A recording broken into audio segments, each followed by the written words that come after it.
Call the meeting to order. Welcome to the regular board meeting in the Nevada Irrigation District Board of Directors. November 14th, 2022. If you'll all join me for the salute to the flag, please. I pledge allegiance to the flag of the United States of America and to the republic for which it stands, one nation, under God, indivisible, with liberty and justice for all. Thank you. Secretary, will you call the roll, please? Division 1. Here. Division 2. Here. Division 3. Here. Division 4. Here. Division 5. Here. Thank you. Okay, at this time, we'll take public comment on any item not on today's agenda. If you'd like to comment on any item pertinent to NID, step to the microphone or star 9 your phone. Good morning, sir. Go ahead. My name's Dan West. I think it might not be on. Are we plugged in? We're not. It's not plugged in. It's wireless. No, it's the folks at home. For the obvious. It works. All right. Good morning, my name's Dan West. I live in District 3. I'm at 8900 McCourtney Road. We moved from Roseville about a year ago, May of 2021. The purpose of me talking today is just to let you know some of the water issues that we found. We were uneducated and naive moving from the city. It's crazy what you take for granted. When you move out of town, you can't just turn on the faucet and expect water to come out of your hose. I've worked for Placer County for 15 years. I'm a prosecutor. When we moved into our home, we don't have ditch water, and we found out our well was underperforming. We're at 650 feet, and it does 1.5 gallons a minute. So we have no water on the property. We're part of Blackford Mutual, and so my wife, Rachel, and I are just trying to learn about water, learn how to get water, because this is a very valuable commodity. The Blackford, we were told Blackford Mutual, we're in the mutual, so we have to get water from Blackford, but Blackford doesn't have to allow us to get that water. We've had discussions with the neighbors who are part of the board. They're very nice, but they're also very concerned about that precious commodity, which is water, and sharing it, so I understand that, and I need to find out how Blackford is sourced and whether or not there is more capacity for that source. As we go along, there's lots of questions that I learned that I need to ask, and then I learned that I need to have answers to. So the purpose is just to introduce myself and Rachel.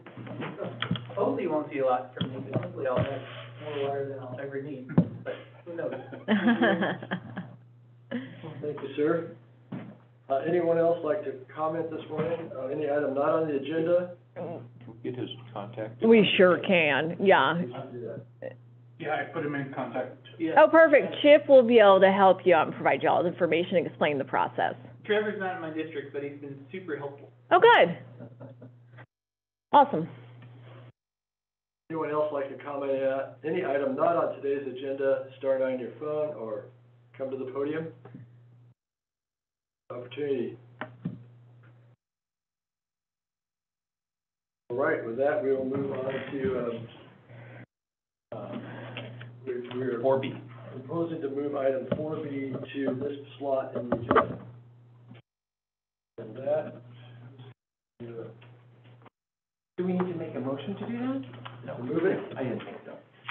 Yeah, some Greg, groups are you do gonna that, take this? some don't. I don't know. Yeah, I can start it off, and then we have Melinda Booth from Circle also here that can provide, the request came from Melinda, but I understand it wasn't exactly a direct request for Circle. She's speaking on behalf of the effort.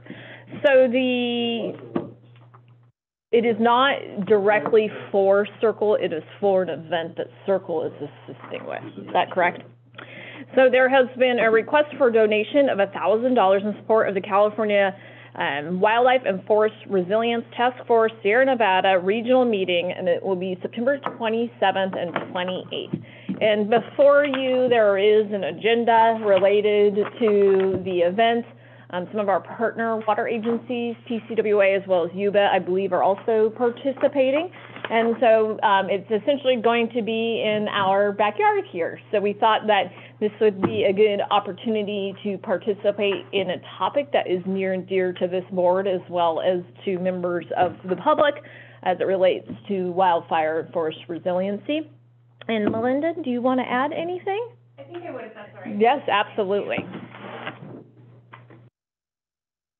Good morning, Chair, Board, thanks for having me. So thanks for pulling the agendas for everybody. This meeting is at the Governor's Wildfire and Forest Resilience Task Force. This is the second in-person meeting that they've had. The first one was in March, I think, in Sonoma. And so it's a regional meeting, and they're bringing together a bunch of leaders from Sacramento, from all over the state, and folks working within the Sierra Nevada region to talk about issues that our region is facing and also to share efforts that are happening towards addressing wildfire risk and forest resiliency. And we expect about we've had almost 300 registrants for the in-person meeting. There's also an online component, so it should be a pretty big meeting. We're holding it at the fairgrounds.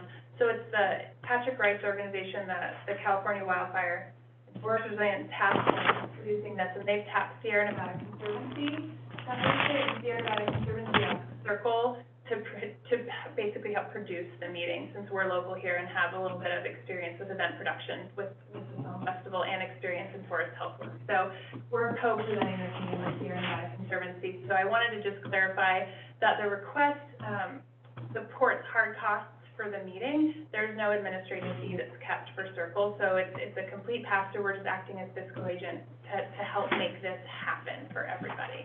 And as Jennifer indicated, some of your fellow water agencies and other organizations have contributed. I can give you a list if you're interested of other folks who are helping sponsor this meeting to make it happen so that it's free and open to the public. All of you are invited to come if you'd like. You just have to register online.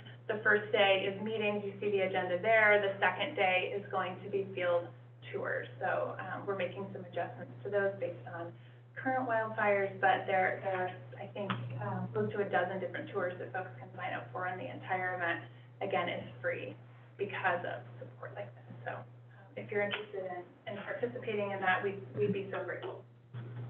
Happy to answer questions. I just wanted to clarify Circle's role, because I know it sounds like it's supporting Circle, but I wanted to be clear on that we're passing that money through to hard costs. Do you know about how many people you're expecting? Is it going to be right here in Grass Valley? Yeah, we're holding it at the fairgrounds, actually, so we are going to have, like I said, I think we have almost 300 people registered currently. The meeting's in 2 weeks, so I think registration will continue to go up from there. So it'll be a pretty, it's more like a conference, is how I'm thinking about it. We're calling it a meeting, but we've kind of scheduled it like a conference. There's a resource fair in the morning, there's presentations all day, we're having food trucks out there for lunch, so everybody hopefully stays on site, and then we have a reception afterwards, and a bunch of people are staying overnight. So we have an evening event as well. It's gonna be hopefully a really great opportunity for people to connect and network around these really essential issues. Melinda, so would NID be listed then as a sponsor, much like PCWA or YWA? That's exactly right. That's what it is. So if you're able to contribute, we would highlight you as having made the meeting possible. Your logo would be present on signage, some verbal recognition. It's minimal, but you'd be recognized, yes, with all sponsors in the same way. Okay. Rick, go ahead. Yeah, I have two things. Sure.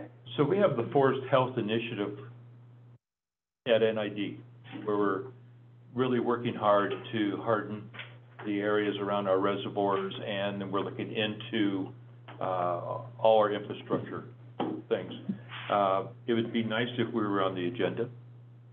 We are for the second day. We are. One of the proposed tours is at Scott's Flat One of the Lake. tours later. Yeah. Okay. Yeah, we are. Okay. And the second one on the local food trucks, Maine lobster, please.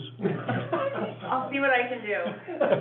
And just to clarify too, because we were tapped to basically coordinate the meeting, but the task force folks are in charge of the agenda. So we were able to suggest, we made a lot of recommendations from our knowledge about local efforts and initiatives, so we're excited that NID is going to be hosting a tour on day 2. But if you have any questions about the agenda, I'm certainly happy to get you in touch with the folks who are organizing it, but Circle didn't have a hand in it. No, I understand that. I just wanted, because it came from a higher, state probably. Right. Yeah, and, The governor's task force. yeah, I knew that. I just wanted to make that point that, and I didn't know about the second. We got you on day 2. Good, thanks. Sure. Director Mole.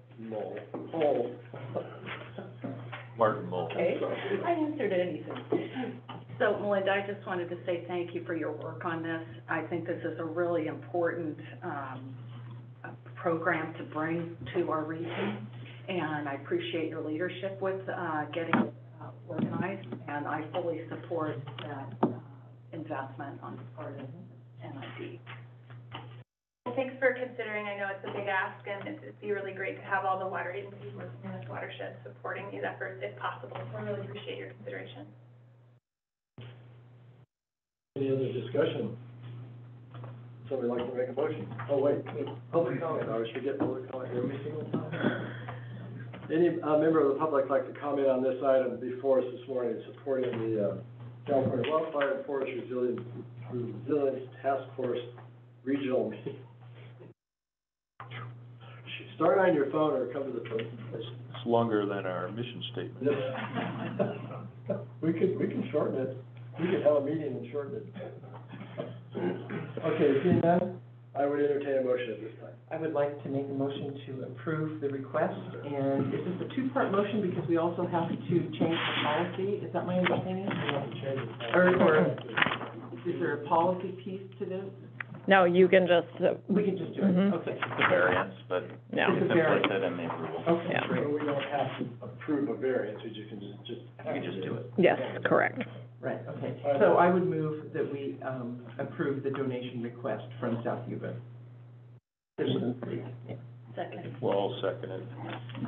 All second, yes, we're all seconded. Okay, if there's no further discussion by the board, Madam Secretary, will you call the roll, please? Division 5, Yes. Division 4, Aye. Division 1, Yes. Division 3, Aye. Division 2. Aye. Thank you very much, thank you, Melinda, for coming in. Thank you. Hope Hope to see you there. All right, back to the agenda. Let me get my pen ready. I'd like to, Mr. President, I'd like to pull a couple items from the consent agenda. okay, Okay. First is a simple correction to the minutes on item 3B, so I think we need to pull that so I can make the correction. The second would be 3F, and the third is 3G. I just want to be able to discuss what those are in a little more I detail. wanted to pull 3G myself. Okay, great. Okay. Anybody else? I'll make a motion to approve items 3A, 3C, 3D, 3E, 3H, 3I, 3J on the consent agenda. Second. Is there any, public comment on the consent agenda? Start on your phone, come to the podium. Madam Secretary, will you call the roll, please? Division 5, Yes. Division 4, Aye. Division 1, Yes. Division 3, Aye. Division 2. Aye. Thank you. Okay, Director Head. Okay, so I can do this very quickly. On item 3B, there was just a simple correction on page 3, and then it's also page 106, so I'm not sure. In the bold type, it says Director Hull made a motion, and then in the last sentence, Director Hull seconded the motion. So, She's pretty dark. that's very good. So I think that was just a mistake, and we should just correct that. Thank you. Yeah, I just recommend, motioning approval, making the correction per the record. Okay, so. I don't know who made the second, but we'll fix it. That's what your point was. Okay. It's just, There's just a typo in the It's a minutes. typo, Right here. but it should, it looks odd. It still reflects. Oh, I see. So I would so move to approve the item. What is it? 3B, approval of the minutes of the meeting on August 24th with the correction as stated. Okay. Any member of the public like to comment on this item? Okay, Madam Secretary, you call the roll, please. Division 5, Yes. Division 4, Aye. Division 1, Yes. Division 3, Aye. Division 2. Aye. Thank you. Okay, Director Heck, 3F. Right, so thank you, and you know, this is a lot of money, just whenever we've got a chunk of money, even if it's in the budget, I think it's worthy to remind us and our public what we're doing here. So if you could just maybe make a brief presentation, I'd appreciate it.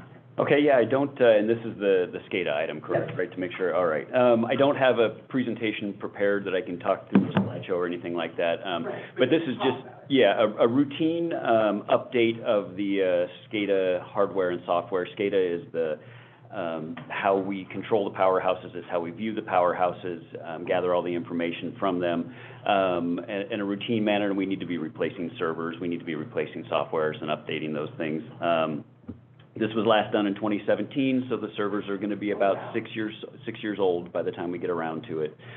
We've had great performance by OSI over the last couple of years, so we don't see any reason to change course. And they were the clear winner when we went through this in 2017 as to the software package that we should move forward with. So this is just bringing the routine update in front of the board to make sure that we keep our software current and are in control of our powerhouses and water flows moving forward.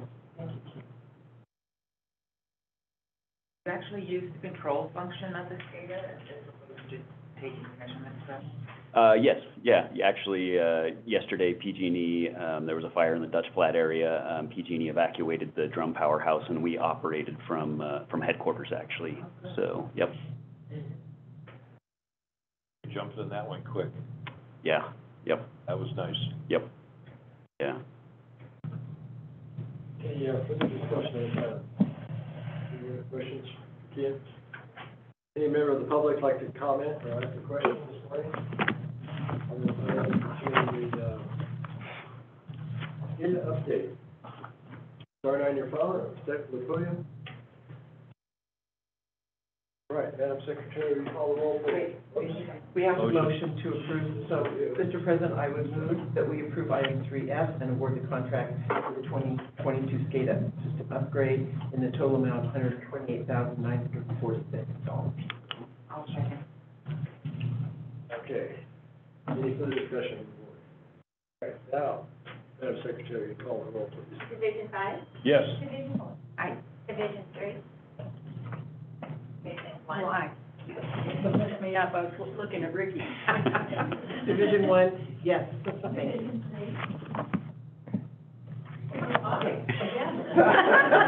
You're really messing with me.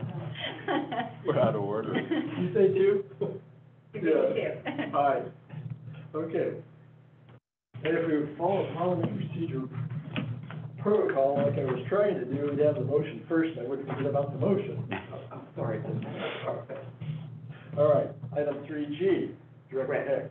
Yes, again, I have just asked that we pull this for, so given the board and the public opportunity to ask questions and inform themselves. Yeah, and so this is, I'm surprised this one got pulled, because this is about as dry as it gets. I know. This is the second of two kind of annual updates we bring to the board. If you'll recall, earlier in the year, we brought our risk assessment, which is a forward-looking document, try and quantify what's coming at us. This is the audit, for lack of a better word, where we look back to see how we did over the past year or so. I guess the key takeaway is we did well. We checked all the boxes that we needed to check, and that's about all there is to this one, I think. So my reason for, plain reason was, in the past, and I don't remember which year it was, we went through this, agendized item. I don't remember why, there was a presentation of that, right? And we had a bunch of questions from the board, how are we gonna attack these deficiencies, right? And at that time, we made a list, and that's the last we've heard of it, right? How do we, and I did not read this whole thing, but I go, some of those areas been, you know, how do we gauge? I mean, if we check all the boxes, but does that assume that we've corrected deficiencies that we listed at that time, and I don't have that list in front of me. So that was my curiosity about this report, because it is dry, but a lot of stuff we do is dry, and it's required by statute, so here we are, right? Yeah, so I think that most of the questions previously came out of the risk assessment, which is the more forward-looking document. Okay. And I think that a lot of those questions got punted to the plan for water process, right? So we're gonna go do the strategic planning, we're gonna look at where the board wants to go, and then we'll revisit that document. And you're right, it was a risk assessment. Yeah, this is much more just checking the boxes, making sure that everything that applies to us has been looked at, evaluated, and we're taking care of it, so. So some of those things haven't floated up here as a big problem. Yeah. I'm satisfied, so. I have a question. Go ahead. Is this required by statute, or what's the driving it? No, it is not. So this is driven by board policy at this point. The board dictates that we have an internal compliance program. In that compliance program, we have that we will bring this sort of information to the board. The thought being that NERC looks very highly on it. They want to see that you're not sweeping things under the rug. They want to see that at the highest level, the board is aware of the situation. So this, not required, but a best practice by any measure, so. Yeah, I have one other question. So if you could just comment, because I did read through twice the section on cybersecurity awareness, and I couldn't really tell if, this is in my limited knowledge, are we good? Are we not good? Do we need to improve? You know, where are we with this? Everyone needs to improve. Well, we all need to improve, but specific to this exercise. So specific to this exercise, which is only related to the OT systems, more the operational technology, not necessarily the IT stuff, which is more of your computer networking, laptop sort of stuff. We are meeting the minimum requirements. And so is there room for improvement? Yes, absolutely. But are we in an okay position from this standpoint? Yes. Those two systems are distinctly separate, so. Yes, there is a connection between them, but is heavily controlled and well fortified, so. Would we ever get to a point where we could disconnect that? So the problem is, absolutely, if we have to, and we have in the past, when there is an issue, we'll just unplug them. It is a physical wire that you can go up and unplug, and we have done that in the past. The problem is that then you can't report out of it very easily. Yeah, but we're safe. Absolutely, yep. Okay. Any other questions? Any member of the public like to comment on the NERC and self-assessment? Start on your phone or come to the podium. All right, now I would entertain a motion. Well, this is just a receive and file, so Yes. I don't think we need a motion, or do we? Well, it was on consent, so I think we should. Okay. A motion to receive and file. Okay, then I would move, by the way, thank you for this, like, on the spot, you know, thing. I would move then that we approve item 3G and receive and file the NERC annual assessment report. Second. Madam Secretary, call the roll, please. Division 5, Yes. Division 4, Aye. Division 1, Aye. Division 3, Aye. Division 2. Yeah, aye. Aye, thank you. Okay, thank you, Ken. Thank you. All right. Also, job well done last week. Last night, Just, you personally classified it, that's flat. no, with the heat, I know. the demand. No, I know. Yeah. All right, so we're at, general orders, 4A. Listen to actual reports. All right. I will handle this one, President Beerwagen. So, what we have before us is the first quarter financials for, 2022. And as we've talked about before, so these are, a little bit late, but it's a reflection of the massive modifications we've made to our accounting processes and systems this year. So as the board is aware, we've opened up all the new capital funds. We've also opened up the internal services fund, which is Fund 70. So one of the challenges we had with opening up the funds is it basically required everything to be pulled apart, a ton of new accounts opened up. So there was a little bit of delay just due to technical difficulties, challenges with our current ERP system, and getting those opened up. So one of the things that you'll see before you is the financials as presented. Now, these are more comparable to financials that you typically would receive as opposed to off-book budget to actual reports that the board has seen in the past. And so these do come out of the system. They are organized revenues and expenditures by fund in a summary sheet, and then there are actual report outs from the system.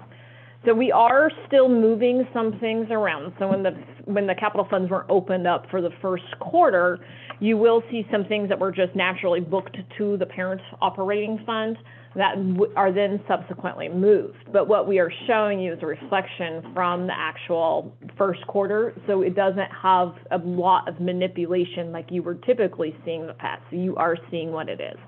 So far we are doing fairly well. I did want to point out a couple of items related to specifically the reporting that starts on page 13 of the item. Director Hull asked a question, which I think is a relevant question to discuss really quick. So if everybody goes to that page, if you look at it, it's the table printout, it starts on page 13 of the item.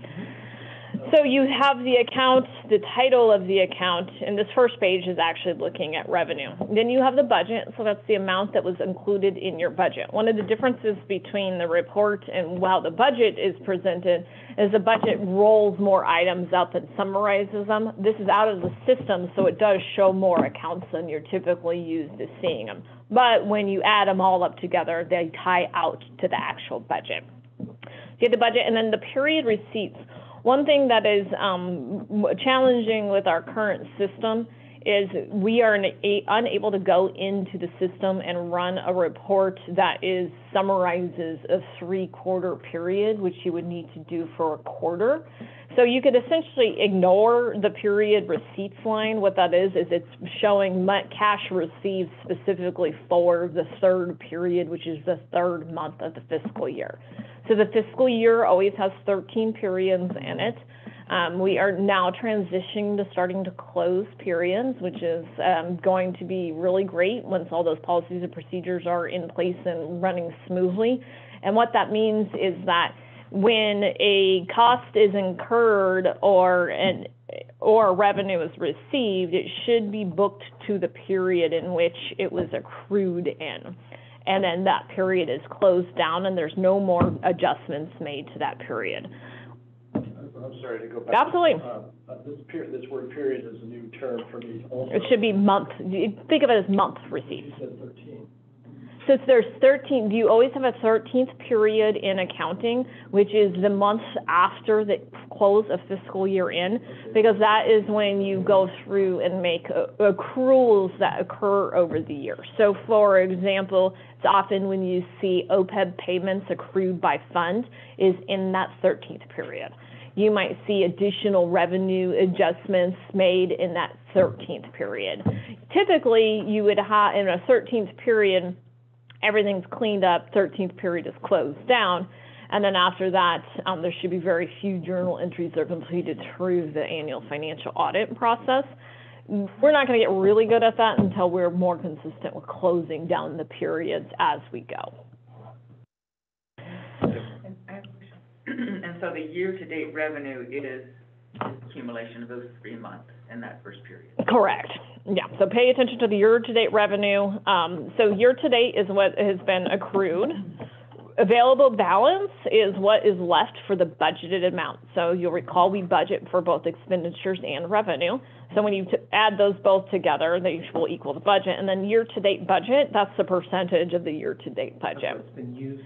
So some of the things, Director Hull had a good question, like what are some of the things that you look for? When we start looking at these reports on a routine basis, you really start to understand the inflow and outflow of cash through the district.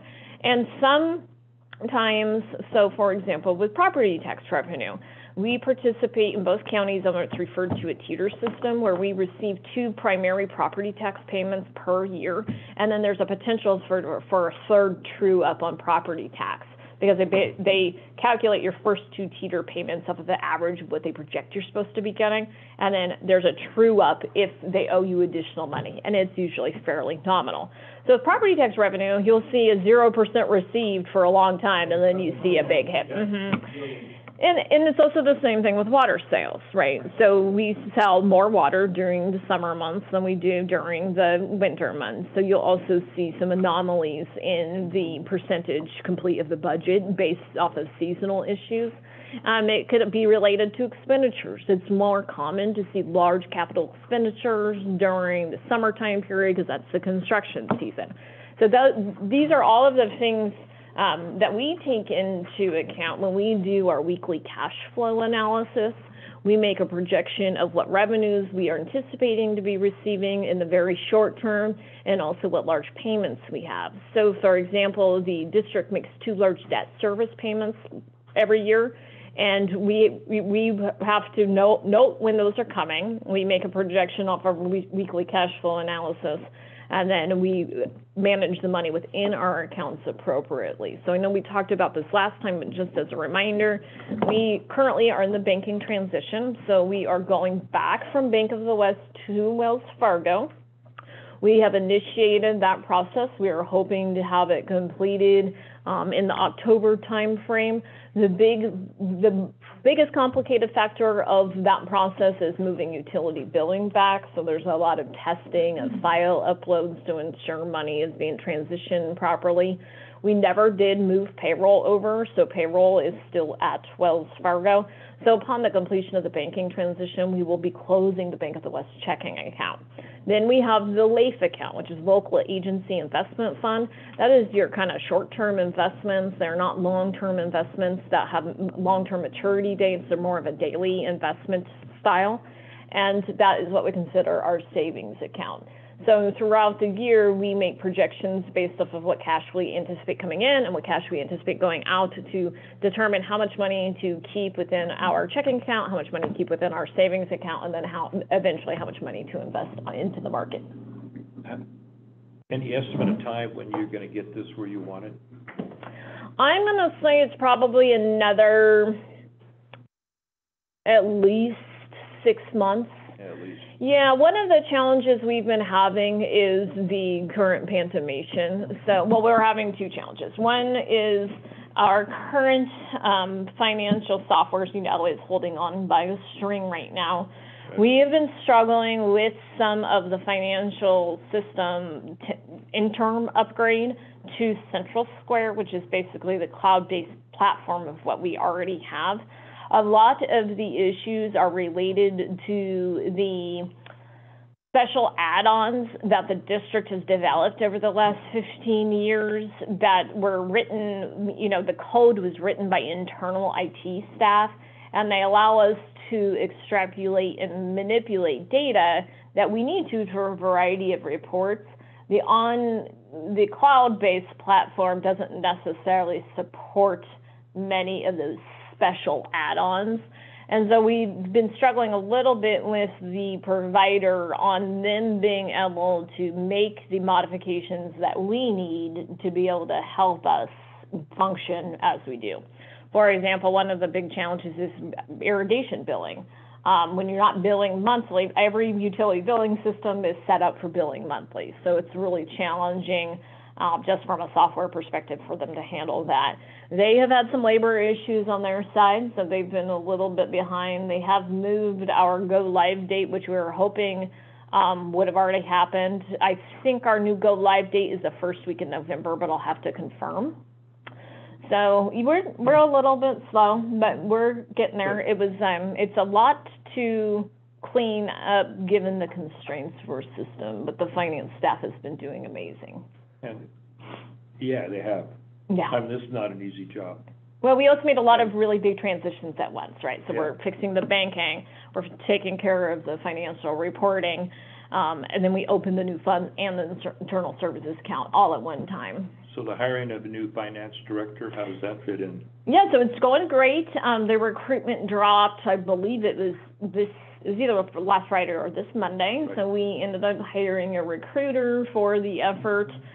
They are in, I think it closes, I want to say it closes like that's the third week of October. Right. Yeah, so we're hoping to get somebody on board before the end of the year. Interesting to see how many applicants. Well, the finance director position is one of the hardest positions to recruit for. It's a very niche area. Government accounting is very different than private accounting, very, very different.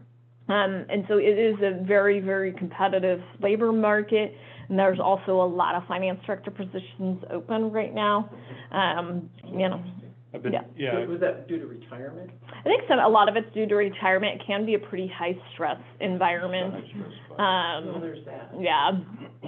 And we're in a great position. We are at the end of the day, our finances are actually fairly simple. Mm-hmm. So in comparison to a city or a county, they have much more complex finances than we do.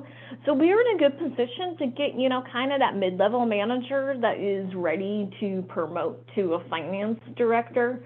So I think we should do fairly well. One of our other challenges is due to our geographic location, our pull on the labor market is somewhat constrained just because of how far up here we are. I've been told there is one applicant. You're gonna get the paperwork in. Yeah, I haven't even checked with the recruiter to see. Usually nothing comes in until the end. Yeah.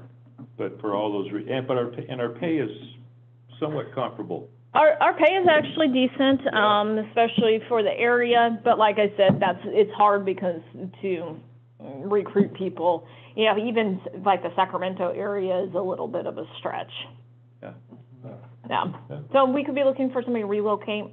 We have we've kind of given the recruiter some names we'd like to be looked into, so.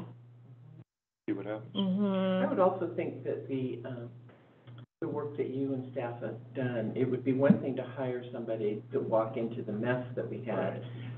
You and staff have done all this work to put everything kind of in order, so the new person will walk in and things will be better. Yeah, all the paperwork be on the ground. Yeah. One of the challenges with finance in general is it's the financial system. They are very hamstrung by it, so they have to do something that we think is extremely easy to run a report for is extremely difficult for them. So was the 6 months you referred to? Did you say 6 months? Yeah, probably another six to 8 months. Was that the timeline that Stephanie had, that timeline that she had talked about? Yeah, I mean, it's always going to be a work in progress. The banking transition and the financial system upgrades are the really big ones. The financial system upgrade takes a lot of work from a lot of different people. If that gets delayed again, we'll be delayed. So you also have year-end reports. We have year-end reports. We have new auditors this year. The audit is going fine. They're in the process right now preparing the financials, but the auditors are labor constrained as well, so they're a little bit slow on their end right now. There's just been a huge labor vacuum in the market in general. Is that for the 2021 audit? Correct.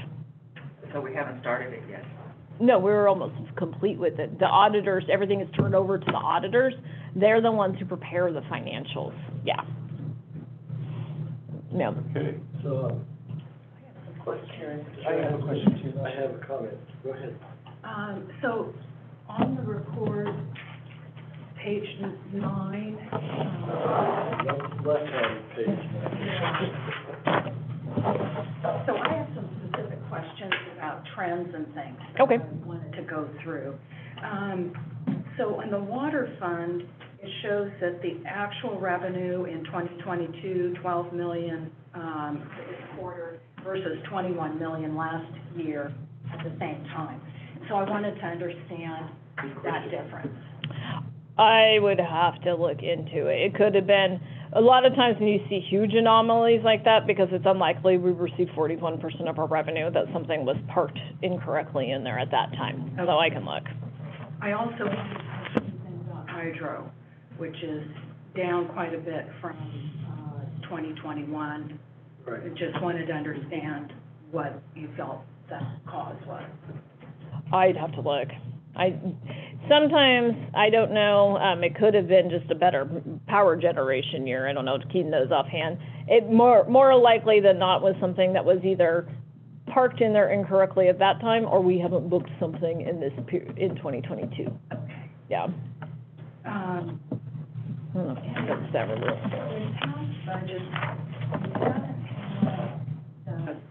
In capital improvement funds as part of the operating budget.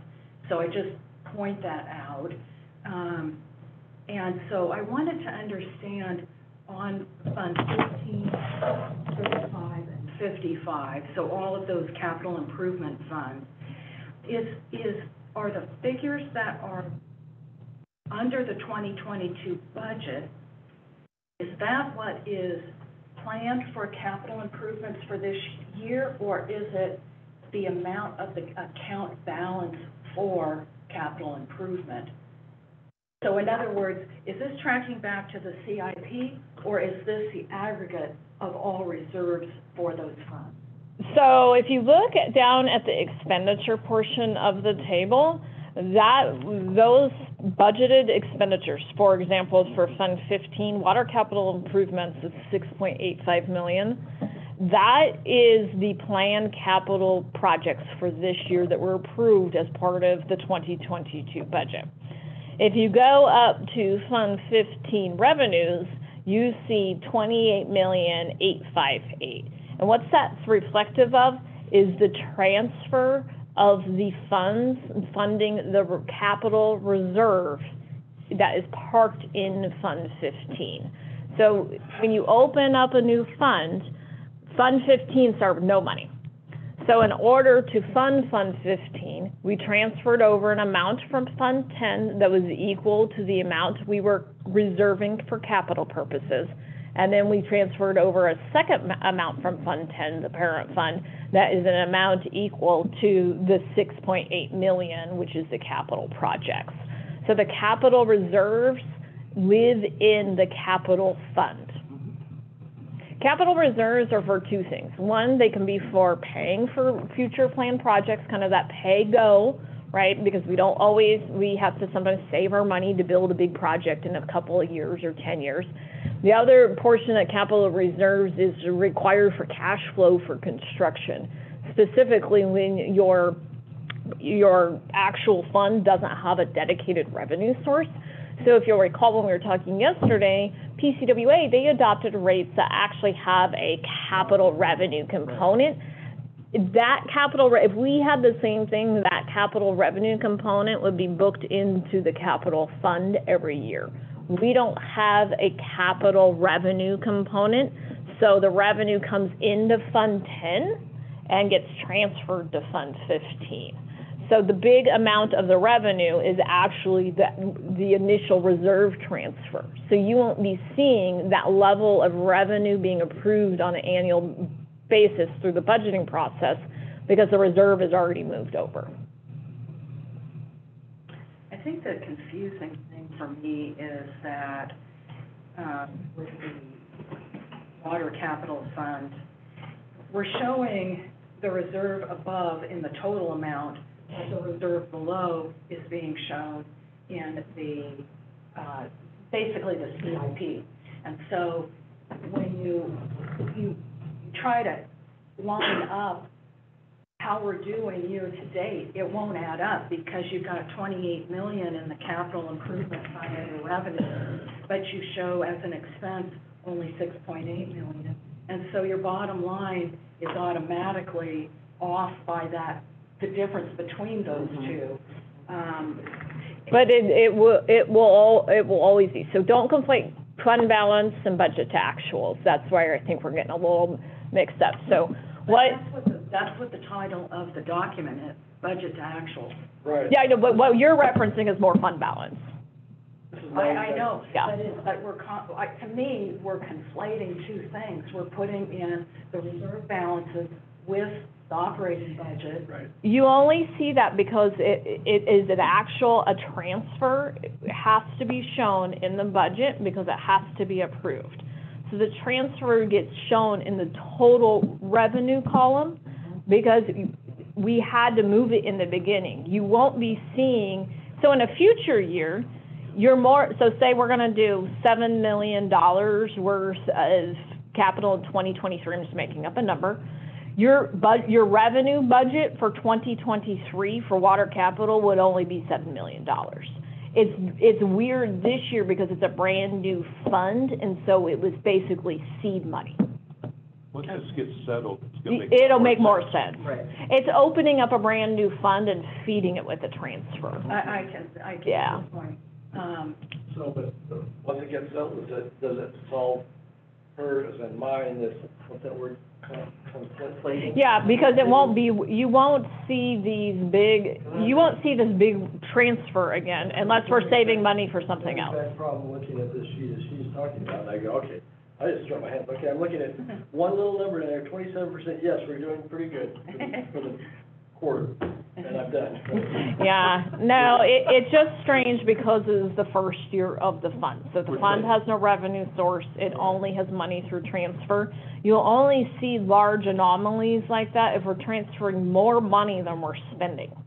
But that's also one of the reasons why people open up capital, have a capital component to the rate. Like with hydropower, we would really never have a capital component to our rate, so we are always going to be transferring money.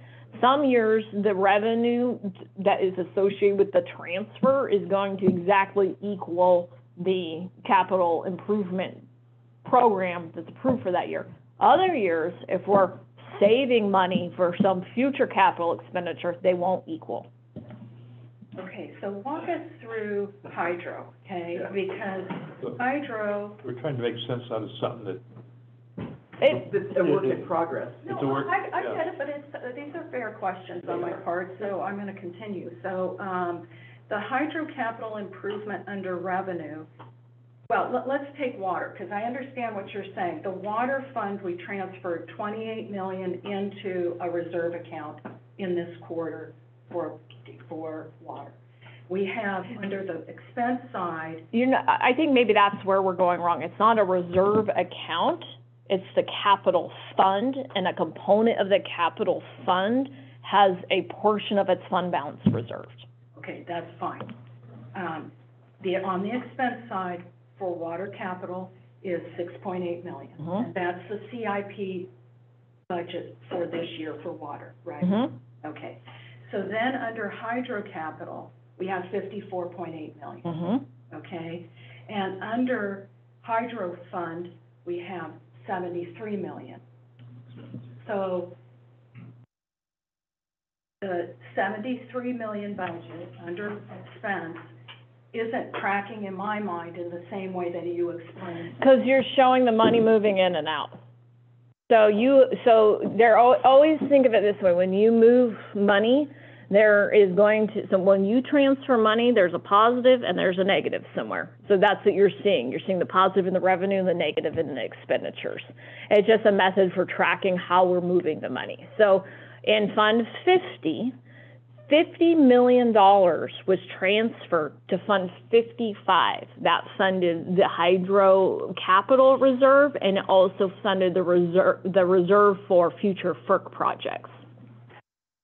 In order to deduct that from Fund 50, we're showing it as a transfer out, so it's an outflow out, so that reduces Fund 50's fund balance, and it's shown as an inflow in, and it increases Fund 55's balance. So you should always be able to have the plus and the negative, otherwise you're losing money. So we should all take an accrual class to understand this, right? No, I think you'll get it. It's more complicated this year because of funding the reserves up front and starting with a zero balance fund. Okay. So in future years, what you'll also see is you'll see revenue in the association of a transfer from the parent fund to fund the proposed capital program. You may see revenue transferred from the parent fund to fund some future capital program we're saving for. But you'll also see investment revenue associated with the capital fund's investment of their reserve. So like for $50 million, you'll see a fairly good chunk of investment revenue coming into Fund 55 every year. Hopefully. Well, Hopefully. maybe Yeah. for me, along the lines, you could just show me these things, because I mean, I see hydro, 54 million in the capital program. I see 73 million in the expense category, and I still don't understand how these things jive. So, and that could be just me, and so I'm happy to do it offline. No, it's not just you. Well, so you know what, these That's are, a lot of what, money That's a lot of. to not understand. That's right. so it's easier probably for you to understand if we look at the fund summary sheet that you approved through the budget process that shows the transfers in and transfers out. So before, you weren't seeing transfers in and transfers out, they were just happening. So now you're seeing the transfer in and transfer out so that you can see money going out, money coming in. Yeah. That's what you should be seeing. If I showed the water fund budget 48 million, and you know my expenditures for the water fund are, my actual operating expenditures or something less, you need to be able to track where the money is going in and out of. Yeah, and this, to me, does not, it doesn't explain. Well, you have to approve revenue and expenditures separately. So you're always, this is the proper way for accounting. So we'll walk through it. I'll show you guys the summary sheet. Mm-hmm. So the other observation I just have is that, under Fund 50, under actual expenses at 17 million, is that what we have spent year-to-date for capital improvement in hydro? So for Fund 50, so what you'll see is, remember when I said all of the Fund 55 capital codes weren't set up in the first quarter, we were catching up on setting them up. What you are seeing likely in the Fund 50 actual expenditures to date includes some capital expenditures that will be reclassified to Fund 55. Well, we lost about 15,000, because that seems like a really low number. Yeah, see how low 55 expenditures are today and how high 50 expenditures are today? Yeah. We know there is reclassification that has to happen for this first quarter.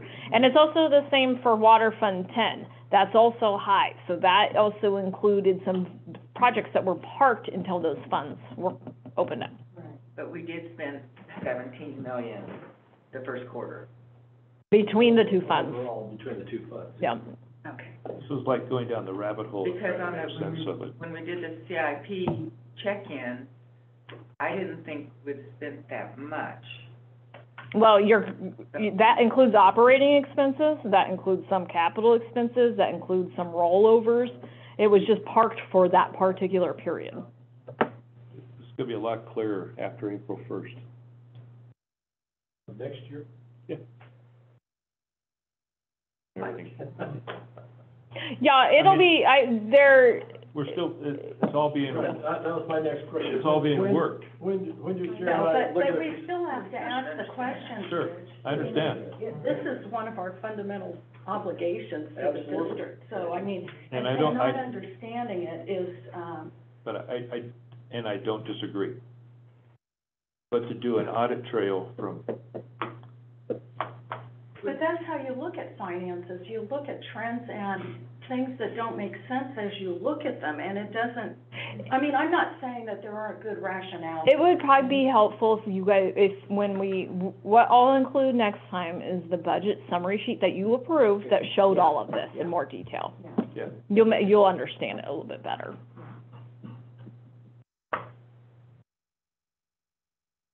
Oh, I'm sorry. Word is that I Director I Peters. have a question.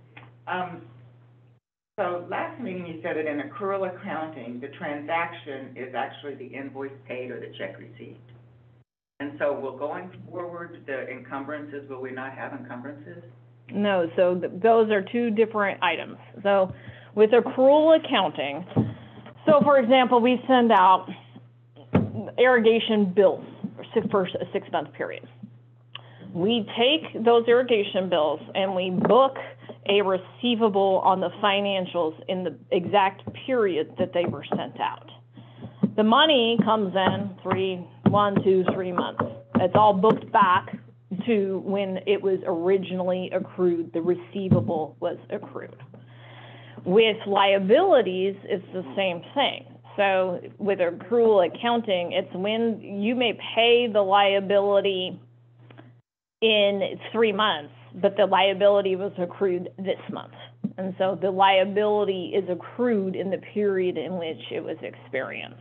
An encumbrance is totally different. An encumbrance is related to encumbering of funds associated with a purchase order.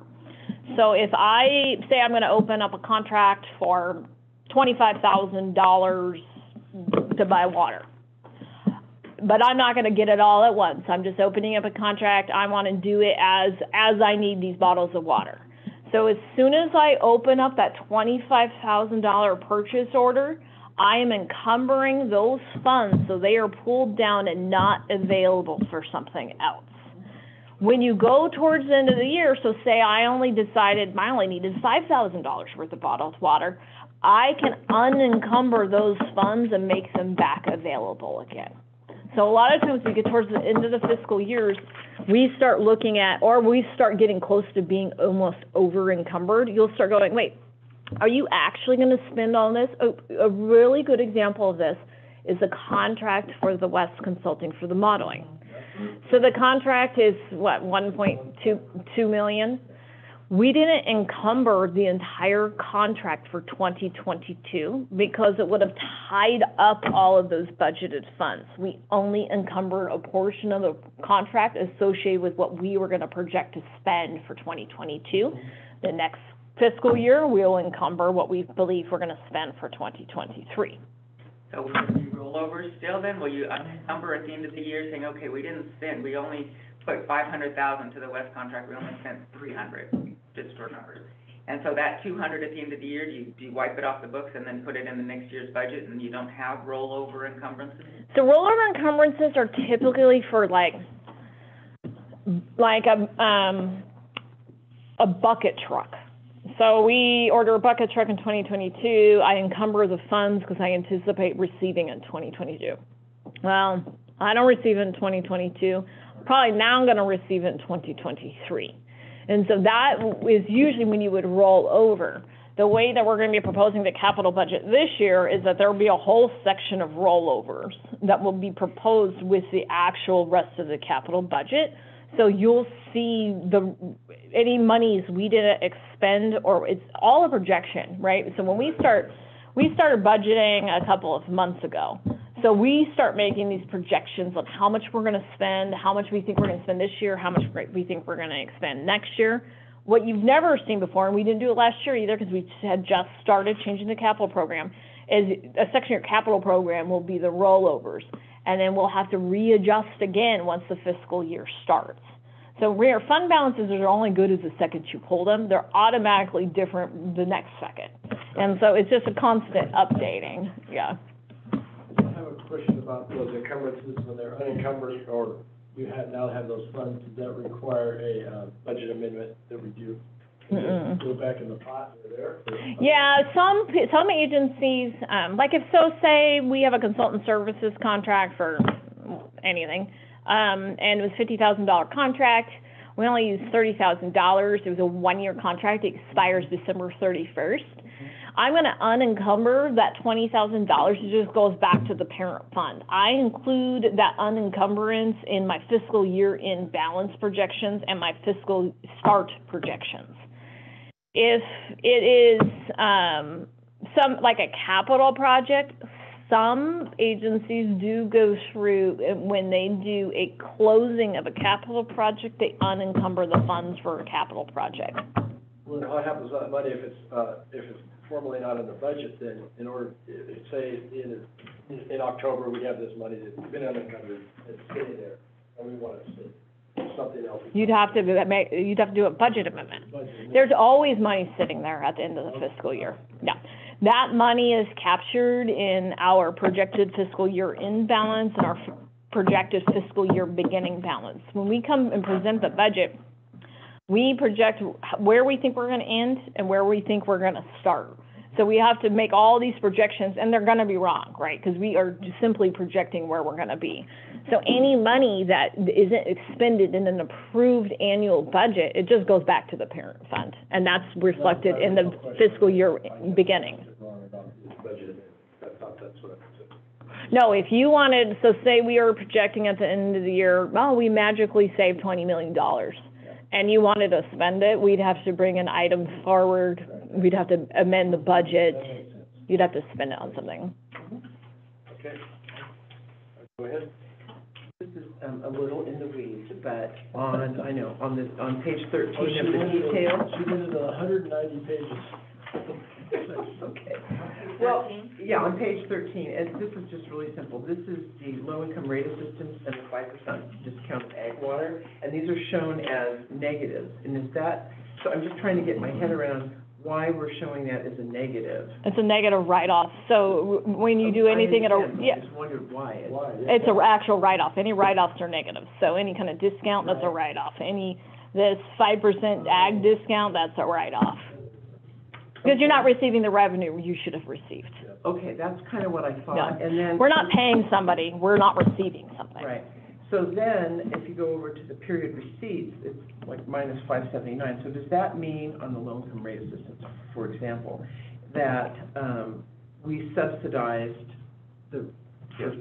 several individuals an amount up to $579? So we haven't spent the whole $7,000, and this is just. Remember, the period receipts is related to the third month of that fiscal year. Understood. That's the third period only. Yeah. Right. And it's a quarterly report. Yeah.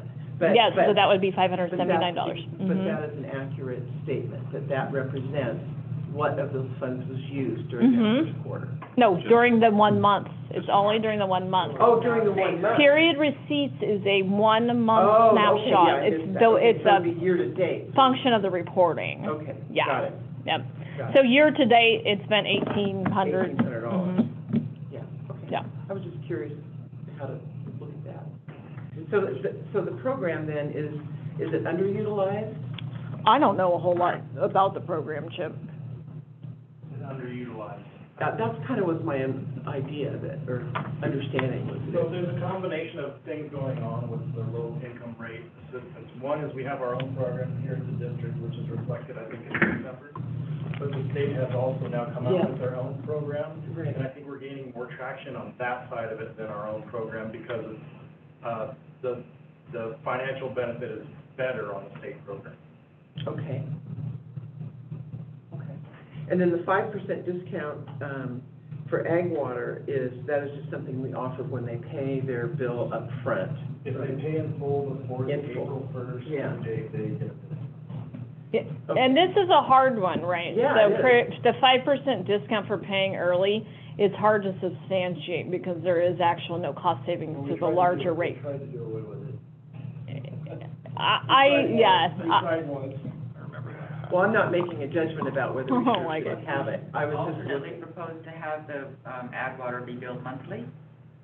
No, they shouldn't get a discount for paying all at once. But isn't there a savings for paying all at once, because you're not having to bill for the I mean, it is remaining less month billing, for this yeah. month? You probably have to track it more. But, yeah, we don't Yeah. tie it to that resolution. And a lot of ag guys count on it. Yes, they It's a do. difference, Makes a big difference. makes a difference. Mhm. And if you Well, don't. so year to date, it's only been $996. That's what I was looking at. It's like, wow, But that's so that. up until March That's just about 31st. my bill right there. Yeah. But my understanding is that we will see this budget to actual, for the next quarter, it'll be, because it will have been utilized. Yeah, it'll have been utilized. Okay. Yeah. It would be better from a financial perspective for the district if we had monthly billing. Mm-hmm. How difficult is that? Why is that? Just cash flows better, instead of having big cash inflows and outflows, we just have consistent revenue coming in. And then we also get bombarded with massive phone calls. Customer service goes crazy when we send the bills out. Because of this discount? No, because Just in general. because we're not billing one monthly, because it's a, It's a big yeah. Guys like me coming to the office on March 31st. And that would even that out. Oh, yeah, it would distribute all the service calls. Work and everything, yeah. Well, thank you, that's kind of what I thought, but I just wanted to. You always want, consistent revenue as opposed to big chunks of money, because then you can also invest it. Yes. Okay. Count on it. Anybody else? I have just a couple questions. So on that same page, 13 or 5, on the demand fall interim water, it shows that we're 300% over. We got 113,000. We only budgeted 37,000, but I thought we didn't offer demand water. I would have to look it up. I don't know offhand why that's so skewed. We did not put a moratorium on demand water. Where we did last year. Oh, we put a moratorium on fall and shoulder season water? So this Demand water is different. That's if you just say, oh, I need some more water today, and. So there's, It's if you need a block of water for a short period of time, we still offer that. And there are some folks who sign up for water right at the end of the season where it doesn't make sense to bill them for an entire season. We just bill them based on the demand water for a period of time that they need it. I see, okay, all right, okay. And then just to understand how these work, on page,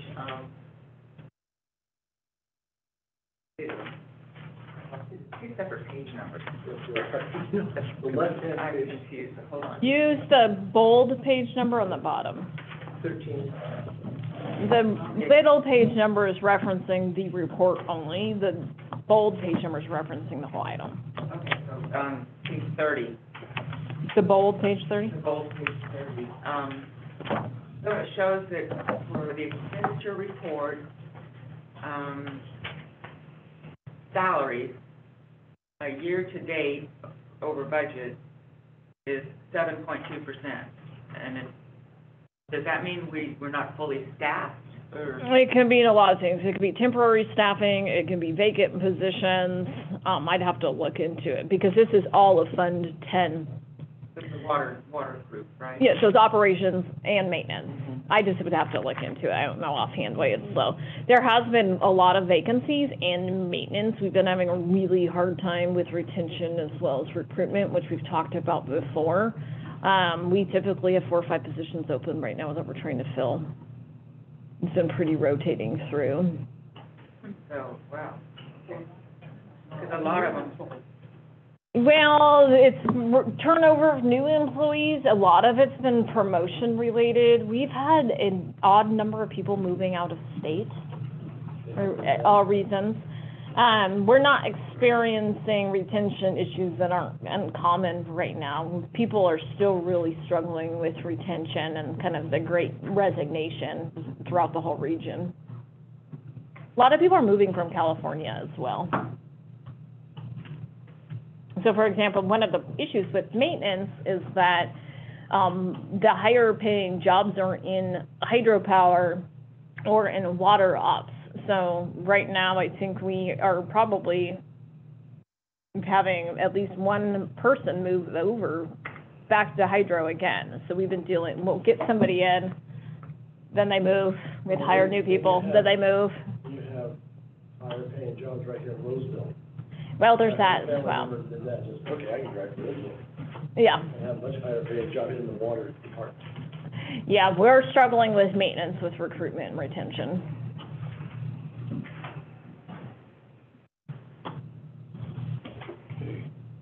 You want a Tim? motion or public comment? Oh. Are we done? Is there any public comment on, I would call it a quarterly report. Budget to actual for the first Quarter. Any public comments, start right at the phone or come to the podium?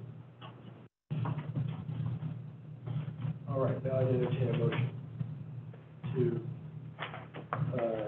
receive and file. I'll make a motion to receive and file item 4A, the budget to actuals report for year 2022, quarter 1, ending March 31st, 2022. Second. Right, moved and seconded. If there's no further board discussion, Madam Secretary, will you call the roll, please? Division 5, Yes. Division 4, Aye. Division 1, Yes. Division 3, Aye. Division 2. Aye. Thank you very much. Thank you, Jennifer, and you're up next. Again. All right, we don't have a whole lot to report. So everybody knows the mosquito fire is going on, and our friends over at PCWA have obviously being impacted. We have reached out to them and offered any assistance that they do need with any of their issues that they're having. They haven't taken us up on that so far. We are scheduled to do the Bear River cleanup tomorrow. If it is overly smoky, we will be calling it off. So just stay tuned if you're planning on participating. We'll send out an email as soon as we know. It does look like the smoke forecast should be decent tomorrow, so that is a good thing. And then other than that, we don't have a whole lot to report. Greg has been working with, related to this meeting that Ms. Booth spoke about to organize the field trip at Scotts Flat. And if anybody would like to go, you know, we will, I believe I already sent it out to the board. If not, we can send it again. I thought that Greg or I did. I think But we it was did. like, it didn't, for me, it was so long ago, it didn't connect. We'll send it again. And then I've also forwarded an event that Sarah Harvest is having on September 21st, and they'd ask that you reach out to them directly if you'd like to attend. And then I think that's all we have to report. Board of Directors, who would like to start off? Okay, Director Hall.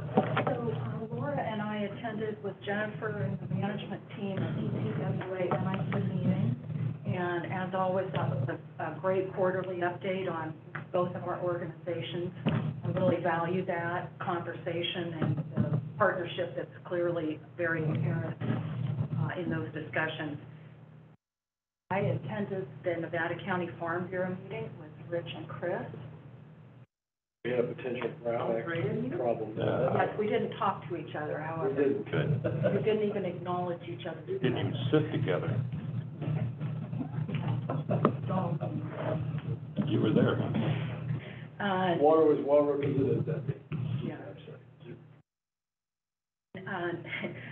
Next week, I'm going to attend the Advanced Special District Training in Napa, Monday and Tuesday, and on Wednesday, I'm going to attend the American River Basin Study Update as a webinar. Thank you, Director Hall. Director Peters. Yes, I too enjoyed this PCWA 2x2. It's very informative to understand what they're doing down there, and so that was very good. Enjoy it. This time. Yeah, very briefly, I too am registered for the American River Basin Study webinar. I'm wondering how much of a repeat that will be from what Andy Stecco did here a year or two ago. It was really good. So I'm feeling like, especially given where we are, I want to refresh my knowledge about that. I'd have to look. Okay. Yeah. And then I did register for this California Wildfire Forest Resilience Task Force meeting, and I will be attending in person. Okay, Director Johansson. Yeah, so $21.5 million for forestry and fire safety jobs training. This is something that when Chris and I, Greg, Nasha met with the Fire Safe Council, they pinpointed that they need training, Sierra College, high school, wherever, to train the forestry youngcomers. The guys are up and coming because they're not finding enough people. So they want this training. Here's some money for it. There's UC is out on livestock for pastures that have lost irrigation. They have a practice to help it come back. I want to So I got a book here called Kesterson. Anybody know who wrote it?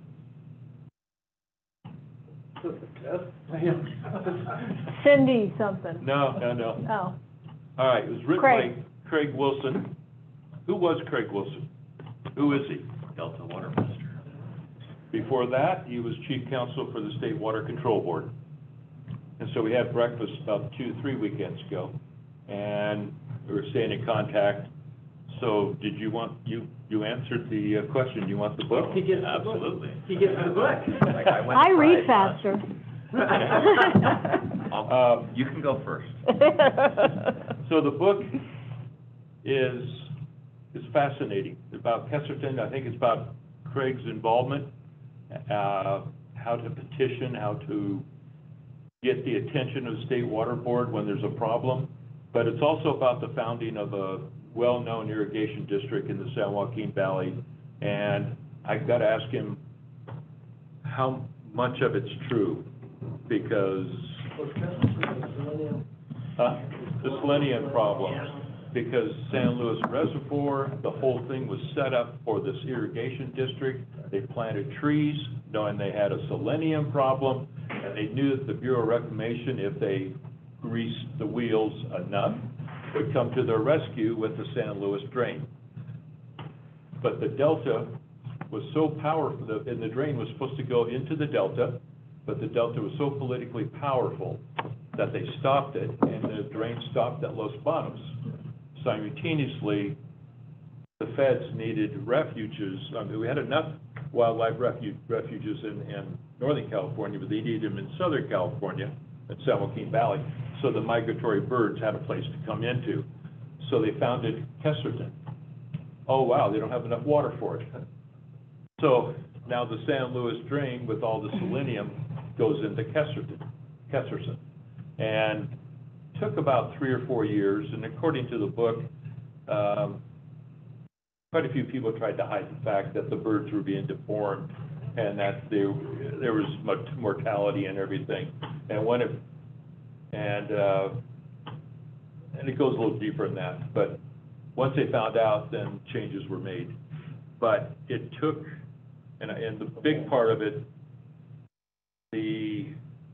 whoever petitioned to have Kesterson State Water Control Board look at that was kind of removed, and I don't know if that's true or not, but the lawyers at the State Water Control Board took control.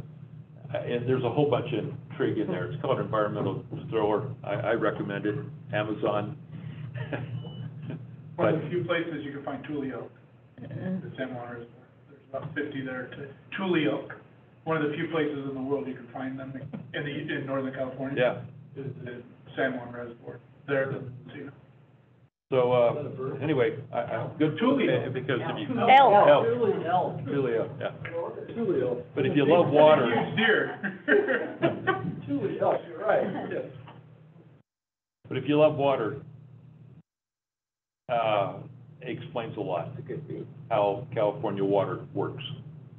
I've just got to find out how much true and how much he made up, but he was there as the lawyer, so. Also, the early reports of crop damage from the heat last week, not looking good. I know that we lost a lot of our persimmons, sunburn, some lemons. We're seeing a little bit on the tomatoes in Penn Valley, actually quite a bit. The tomatoes cooked. So it's a matter of going through, pulling them off, and let the new crop come in. So there's and I only can wonder what happened to the canning tomatoes, because they were short anyway. Now finally this media has gotten to the point where, wow, only 26% of the rice ground was planted because of lack of water.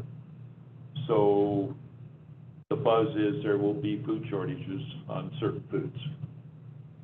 And you already see that in turkey and some chicken due to the avian flu. And so just, it's out there. Okay. I actually had a follow-up thing I wanted to let everyone know. We took a position of support for a grant that Nevada City put together for doing, let's see, I gotta find it on my phone here so I can tell everybody. Thank you for remembering that, Rick. Yeah, and they got it. So this is to treat 200 acres in the Deer Creek drainage. And they will get it, I think, on the 28th, or there will be some official notice on the 28th of October. But, Wow. yeah. it That's was- from Nevada City down. Yes, from Nevada City down the Deer Creek drainage. Beautiful. But, and it's 200 acres, so it's not a lot, but it's something. Start. Yeah, It's a no, start. but it's a good start. It's a really good start. So yes, Because you got. so we supported it. It was a joint NID effort and, with the city of Nevada City and Sierra Nevada Conservancy, I think. Yeah. So yay, Okay. yay for Because they, all of us. you also have a few ranches in there that are open, Right. they can connect into. Anyway, that's, I wanted to let you all know that. That was cool. Good news. All right. So as you already heard, I also attended the Farm Bureau meeting. That's the only report I have. It's a good Did meeting. anyone attend the pastor farm bureau meeting? We're not invited there anymore. They've closed the meeting to outside group participation, and that includes BCWA. Big Yeah. city. No. No, we just want to Just keep work in a it vacuum and not. I do have a question to ask Dustin about the fact that 3 of us attended that Nevada County Farm Bureau meeting. I just want to make sure that we're not overstepping our bounds, and that if there's an issue with that we not do it again. Yeah, And, I would caution against it. But we didn't know. Better, We didn't yeah, know. you didn't know. I mean, maybe we can run those things through staff We're to, gonna have the Rochambeau who leaves. yeah, something. But, there is an exception to the Brown Act for events such as this, and you did the right thing. You stay clear of each other, don't talk business, obviously, but, you know, I would prefer that only 2 of you, not a quorum, okay. attend in the future. I sat between them. We got a witness. Yeah, that's right. We have an independent witness. All right, unless somebody else has something else, meeting's adjourned.